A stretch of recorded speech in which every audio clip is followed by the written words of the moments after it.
கிராம உதவியாளர் விண்ணப்பம் வந்து நிரப்பி போன வீடியோவில் போட்டிருந்தோம். அதில் நிறைய பேர் வந்து என்ன கமெண்ட் பண்ணி கேட்டிருந்தீங்கன்னா, இந்த எல்லோரும் போஸ்ட்டில் அனுப்புகிறாங்களே அது எப்படி அனுப்பணும், அதுக்குள்ளே என்னென்ன வைக்கணும், அப்புறமா ஸ்டாம்ப் ஒட்டணுமா, எவ்வளோ ரூபா ஸ்டாம்ப் ஒட்டணும்னு நிறைய கமெண்ட் வந்துருந்து. அதை பற்றி தான் வந்து லாஸ்ட்டாக சொல்ல போகிறேன். அதுக்கு முன்னாடி இன சுழற்சி முறையில் தான் வந்து ஒவ்வொரு கிராமத்துலேயும், அதாவது ஒரு மாவட்டத்தில் இருக்க வட்டத்துலேயும் வந்து நடக்கும். ஒவ்வொரு கிராமத்தில் இந்த பதவிக்கு இவங்க தான் இன சுழற்சி முறையில் தான் வந்து பண்ணுவாங்க. அது தெரியாமல் நீங்கள் அப்ளை பண்ணாதீங்க. இப்போ வந்து திருவள்ளூர் மாவட்டத்துக்கு கேட்டிருந்தாங்க, அதனால அதை ஃபஸ்ட்டு பார்த்துட்டு அதுக்கப்புறமா எப்படி சென்ட் பண்ணணுங்கிறத பற்றி நான் சொல்கிறேன். முதல்ல வந்து விண்ணப்பம் பெறப்படும் நாள் வந்து 23/7/2025 வந்து நமக்கு அப்ளிகேஷன் கொடுக்க ஆரம்பிச்சிருந்தாங்க. இப்போ விண்ணப்பம் வந்து என்னைக்கு சப்மிட் பண்ணணும்னா லாஸ்ட் டேட் வந்து 22/8/2025 சாயந்தரம் 5:45 வந்து நம்ம கண்டிப்பாக வந்து அனுப்பிடணும். நேரில்னாலும் சரி, நீங்கள் போஸ்ட்டில் அனுப்பினாலும் 5:45 வந்து அவங்க கையில் போய் சேர்ந்துடணும். அதை மட்டும் தான் அக்செப்ட் பண்ணுவாங்க, இல்லைன்னா ரிஜெக்ட் பண்ணிடுவாங்க. அப்புறம் எழுதுதல் திறனறிவு தேர்வு நடைபெறும். எக்ஸாம் வந்து என்னைக்கு நடைபெறும்னா 13/9/2025 19/9/2025 இதில் என்னைக்காவது ஒரு நாள் உங்களுக்கு வந்து அனுப்பி விடுவாங்க என்னைக்கு இன்டர்வியூன்னு. இது வந்து மாறுதலுக்கும் உட்பட்டது. அதே மாதிரி நேர்முக தேர்வு வந்து 6/10/2025 ஆரம்பித்து 13/10/2025 வரை நடக்கும். பதவியின் பெயர் வந்து கிராம உதவியாளர். இதுக்கு எவ்வளோ சம்பளம் நிறைய பேர் கேட்டிருந்தீங்க. 11,100 ஆரம்பித்து 35,100 வரை நமக்கு வந்து சம்பளம் கிடைக்கும். வட்டத்தின் பெயர் வந்து இப்போ கும்மிடிப்பூண்டி, திருவள்ளுவர் மாவட்டம் கும்மிடிப்பூண்டிக்கு மொத்தம் கும்மிடிப்பூண்டியில் வந்து மொத்தம் காலி பணியிடங்கள் வந்து 22 இடம் இருக்குது. இப்போ அதோட இன சுழற்சி முறையில் எப்படிலாம் வந்து இது பண்ணுறாங்க, என்னென்ன இது இருக்குது வேக்கன்சி, என்ன ஒதுக்கீடு இருக்குதுன்னு இப்போ பார்க்கலாம். ஃபஸ்ட்டு வந்து சின்ன புலியூர், இங்கே வந்து பிற்படுத்தப்பட்டோர் முஸ்லீம் தவிர பிசியில் வந்து முஸ்லீம் பிசி இருப்பாங்கள்ல, அவங்க வந்து இதுக்கு அப்ளை பண்ணக்கூடாது. பிசியில் இருக்க மிச்சம் எல்லாரும் அப்ளை பண்ணிக்கலாம். பொது பெண் ஆண் வந்து பொது, இதில் 2 பேருமே ஆணும் பண்ணிக்கலாம் பெண்ணும் பண்ணியிருக்கலாம். முன்னுரிமை பெற்றவரா முன்னுரிமை பெறாதவரானா இதில் வந்து முன்னுரிமை அற்றவர். அப்போ இதில் வந்து எந்த ஒதுக்கீடுமே கிடையாது. பிசியில் யாருக்குனாலும் எலிஜிபிளாக எக்ஸாம்லாம் கரெக்டாக இது பண்ணுறவங்களுக்கு வந்து கிடைக்கும். அடுத்த கிராமம் வந்து கொல்லானூர். இங்கே வந்து என்ன பிரிவினருக்குன்னா பழங்குடியினருக்கு வந்து கொடுக்குறாங்க. பொதுவில் வந்து ஆண் பெண் 2 பேருமே வந்து இது பண்ணிக்கலாம். இது வந்து முன்னுரிமை பெற்றவர், அதாவது பழங்குடியினரில் உள்ள மாற்றுத்திறனாளிகளுக்கு தான் வந்து முன்னுரிமை. அவங்க வந்து அந்த ஊரில் வந்து இருந்து மாற்றுத்திறனாளிகள் இருந்தாங்கன்னா அவங்களுக்கு தான் ஃபஸ்ட்டு வந்து ப்ரிஃபரன்ஸ் கொடுப்பாங்க.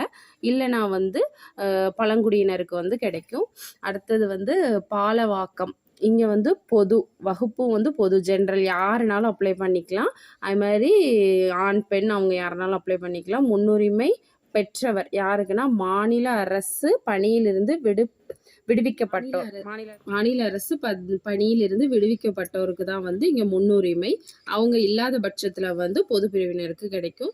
இதே மாதிரி நிறைய 22 கிராமம் இருக்குல்ல, அந்த ஒவ்வொரு கிராமத்தையும் நான் உங்களுக்கு காட்டுறேன். நீங்கள் வந்து இதை செக் பண்ணிக்கோங்க, இல்லை நீங்களே வந்து நோட்டிஃபிகேஷன் எடுத்து கூட பார்த்துக்கோங்க. இதை நல்லா செக் பண்ணிவிட்டு எந்தெந்த கிராமத்துக்கு என்ன ஒதுக்கீடு இருக்குது, என்ன முன்னுரிமை இருக்குன்னு பார்த்துட்டு அதுக்கப்புறமா வந்து நீங்கள் வந்து அப்ளை பண்ண. கல்வி தகுதி வந்து என்னென்னா எஸ்எஸ்எல்சி முடிச்சிருக்கணும், கண்டிப்பாக எஸ்எஸ்எல்சி முடிச்சிருக்கணும். அந்த சர்டிஃபிகேட்டையும் வந்து நம்ம இது கூட அட்டாச் பண்ணணும்.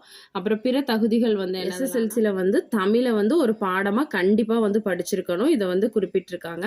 அடுத்தது பிற தகுதிகள் வந்து என்னென்னா விண்ணப்பதாரர் வந்து அந்த வட்டத்துக்குள்ளே அப்ளை பண்ணுற வட்டத்துக்குள்ளேயே வந்து கண்டிப்பாக கொஸ்டின் வந்து நிறைய பேர் கேட்டிருந்தாங்க, நாங்கள் வேறு வட்டம் வேறு தாலுக்காவில் இருந்து வேறு தாலுக்காவுக்கு அப்ளை பண்ணலாமான்னு. அப்படி பண்ண முடியாது. இதில் வந்து அதிலே குறிப்பிட்டிருக்காங்க, விண்ணப்பதாரர் கும்மிடிப்பூண்டி வட்டத்தை சார்ந்தவராக இருந்தால் அதில் மட்டும்தான் அப்ளை பண்ணணுன்ட்டு. அப்புறம் தமிழில் வந்து பிழை இல்லாமல் வாசிக்கவும் எழுதையும் வந்து கண்டிப்பாக தெரிஞ்சிருக்கணும்.